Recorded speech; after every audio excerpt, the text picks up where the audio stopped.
What I'm going to do now is provide you with an exercise that will help you identify your values in life. This lesson is intended to help you create a sense of life direction that you may have lost because you're preoccupied with your struggle with asthma. The first exercise will help you figure out your own goals and values. Let's say you were able to have your tombstone say anything you wanted about you after you died, even if it wasn't true now, and especially in relation to your asthma.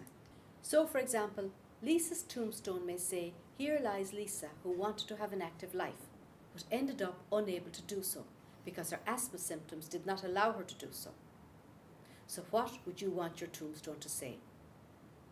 You can pause the video now and think about this, or you can continue to the next exercise that is asking you to establish a life compass. This means identifying your values, the core beliefs that guide your life. You can get a copy of this form by clicking on the button at the bottom of the page. It might take a few minutes to do this, so let's leave that until after you watch the video. For now, I want to make sure you understand how best to fill out the form. I'll talk you through the process and provide hints on how you might approach it. As you'll see on the screen, the exercise involves 12 questions relating to different parts of your life, including education and personal development, work, leisure activities, social network, health, parenting, family, intimate relationship, spiritual, and citizenship. It is important that you know that not everyone has the same values, and this worksheet is not a test to see if you have the correct values. Also, some of these values may not be relevant to your life. If you don't have any valued goals in certain areas, then feel free to skip those areas. Also, you should describe your values as if no one will ever read this worksheet. As you work through each section, think about each area in terms of concrete goals you might have, and also in terms of more general life directions.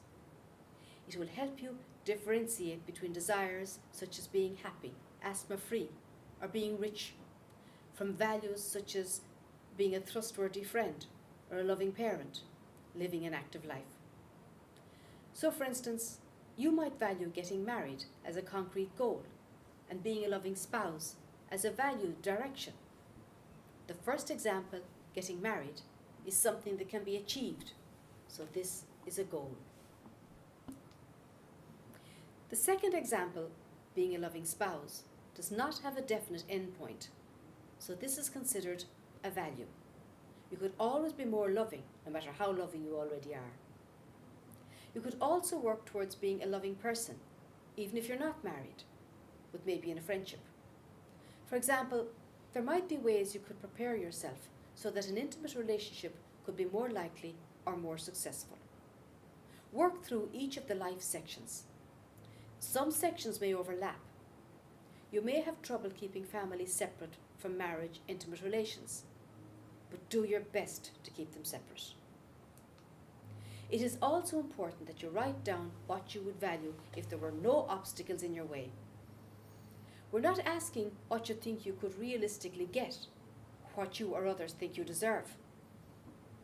We want you to know what you care about, what you would want to work toward in the best of all situations.